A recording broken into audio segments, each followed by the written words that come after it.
kembali lagi di Rian Fau Channel. Nah, untuk saat ini saya akan menampilkan sebuah video, yaitu video Q&A di manajemen pemasaran dan wirausaha 1. Bagaimana videonya? Mari kita cekidot.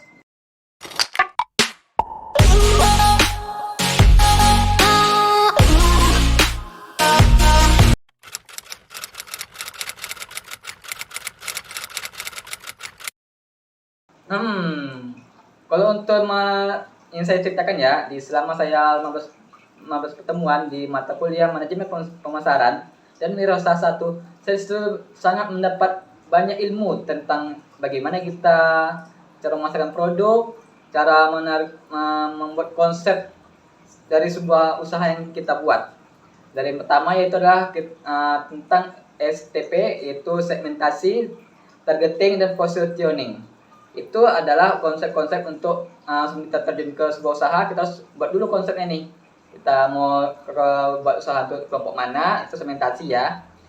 Untuk targetnya kita mau ke siapa membuat usahanya nih, atau anak-anak atau ke kalangan umum atau seperti apa.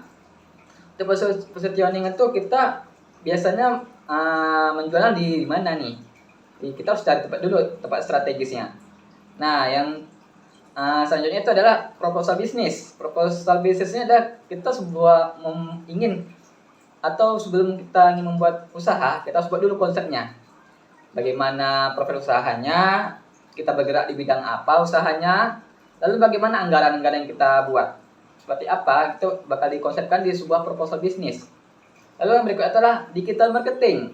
Nah, di zaman era sekarang, kan semua sudah serba online ya, serba media sosial, seperti Instagram, WhatsApp, dan TikTok tentunya yang lagi trending ya.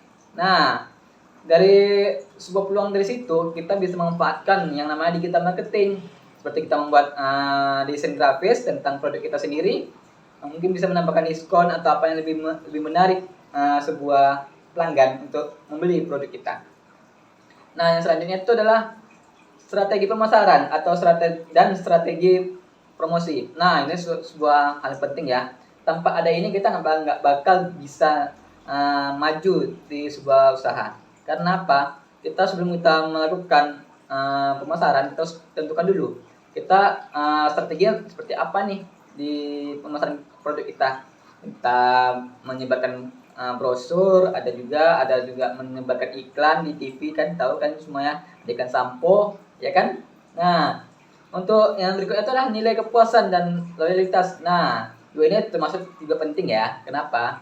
Kita harus mencari nilai kepuasan dari sebuah pelanggan. Misal mereka nggak puas dengan produk kita, mereka mungkin hanya sebentar untuk membeli produk kita, hanya sekali. Tapi misal mereka puas dengan produk kita, puas dengan pelayanan kita, dan puas dari segi manapun lah dari usaha kita, pasti mereka bakal datang lagi ke ke produk kita untuk membelinya. Nah, untuk loyalitas pelanggan itu ya, kalau mereka udah suka sama produk kita, pasti mereka bakal kembali beli kita nih. Mungkin mereka bakal merekomendasi nih. Nah, kalau teman-teman bisa mau beli ini misalnya, pasti mereka merekomendasikan usaha produk kita. Contohnya nih, sampo kita bagus nih loh. Nah, pasti mereka, misal kita bagus, pelayanan kita atau apa semua dari produknya, pasti mereka bakal menceritakan yang hal positif tentang produk kita. Nah, mungkin dari orang lain bakal tertarik juga. Dari temannya tertarik untuk membeli produk kita juga. Seperti itu ya. Oke.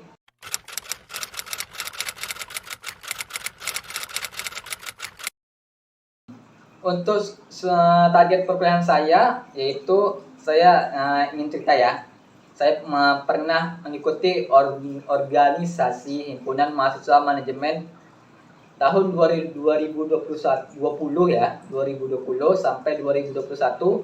Nah, di situ saya mengembangkan banyak skill ya, dari segi skill lah. Nah, yaitu yang pertama yaitu dari soft skill, public speaking, dan juga menambah relasi kita dari kita memperluas ya. Yang pertama menambah soft skill. Saya di organisasi Hima manajemen atau himpunan mahasiswa manajemen. Saya situ di divisi kreativitas ya, media sosial dan kreativitas. Nah, dari sana saya mengembangkan soft skill saya, yaitu di bidang desain grafis. Nah, yang kedua yaitu eh, saya public speaking. Karena apa? Public speaking itu sangat membantu di organisasi tersebut. Karena situ ada namanya rapat. Saya pernah situ memimpin rapat, dan saya pernah memimpin rapat itu waktu saya ada acara ya, acara event dari organisasi tersebut. Saya ditunjuk sebagai ketua pelaksananya. Nah, di situ ada namanya rapat sebelum membuat membuat event ya, pasti ada rapat. Nah, saya situ diajarin bagaimana cara membuka rapat dan menutup rapat di organisasi tersebut. Nah, dan juga saya pernah situ sebagai karena ketua pelaksana ya. Ketua pelaksana itu pasti ada namanya kata sambutan.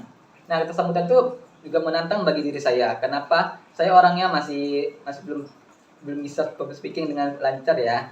Nah, dari situ saya bisa menantang diri saya. Apakah bisa saya public speaking memberi kata sambutan pada orang-orang pas dalam proses acara sedang berlangsung. Nah, itu pasti ada kata sambutan. Itu saya pernah udah 3 kali, 2 kali di webinar dan di acara apa tuh, Mubes kemarin. Mubes pemilihan kemarin ketua dan ketua tim manajemen yang baru. Nah, itu yang apa yang saya sebutkan ya. Yang selanjutnya itu adalah menambah relasi. Kenapa menambah relasi? Bisa menambah relasi dari sana karena saya situ bisa bilang aktif, saya aktif lah ya, karena semua apa kegiatan atau event saya selalu ya, ikut kontribusi, ikut membantu di sana. Nah, saya situ pernah tuh diajak untuk melobi sponsor. Karena apa? Sebuah acara pasti ada namanya sponsor, ya kan? Nah, kami diajarin situ cara memberikan surat sponsor, surat kerjasama untuk pada sponsor tersebut, dan cara melobi sponsornya seperti apa. Saya sudah mempelajarinya di sana, yaitu melobinya seperti ini dan seperti ini. Dan juga situ banyak ya, di organisasi tersebut ada beberapa anggota, yaitu sejumlah 30-an atau 35 ya. Itu saya menambah relasinya, itu saya bercengkrama sama mereka, ya kan. Nah, menanyakan nih bagaimana apa pengalaman dia di organisasi, saya tanya juga, terus saya pelajari sendiri. Nah, dari situ saya menambah relasi karena mereka semua cutting atau kakak tingkat. Saya juga sering menanyakan tentang skripsi nih. Saya masih takut nih lah tentang skripsi karena banyak kali orang capek atau apa, masih kesulitan untuk menulis skripsi masih sulit. Nah, dari situ saya ingin menanyakan banyak hal tentang itu pada cutting. Nah, selanjutnya,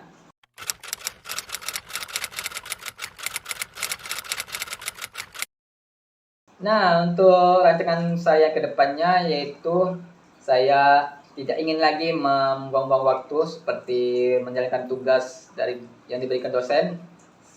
Biasanya saya kalau ada tugas dari dosen di setiap mata kuliah, saya selalu mengerjakannya setelah pas pulang kuliah. Kan saya kuliah malam nih, jam 11 malam saya sampai di rumah, saya kerjain.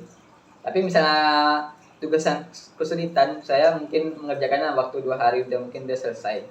Nah, itu misal saya kurang paham dengan materi tersebut, saya menjadikan referensi ilmu tambahannya dari YouTube atau TikTok dan Instagram. Nah, misalnya saya udah paham, baru saya kerjain tugas yang menurut saya susah.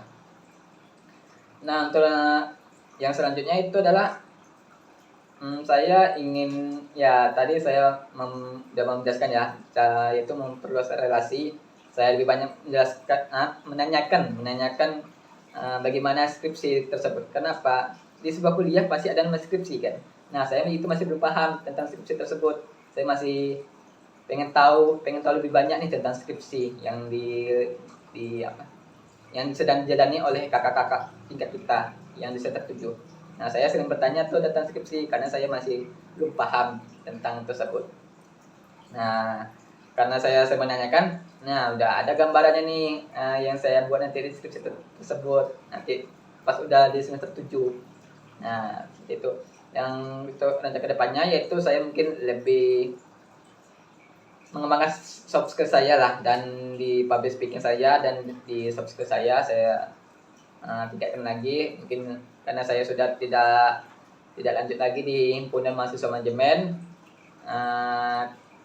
tidak lanjut lagi, jadi saya menjadikan cara saya meningkatkan soft skill saya dan lain-lainnya tuh dari YouTube sekarang, karena ya itulah.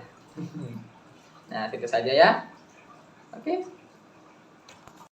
Oke, segitu saja ya dari video saya tentang Q&A, manajemen pemasaran, dan wirausaha 1. Saya undur diri, mohon maaf jika ada salah kata. Wassalamualaikum warahmatullahi wabarakatuh.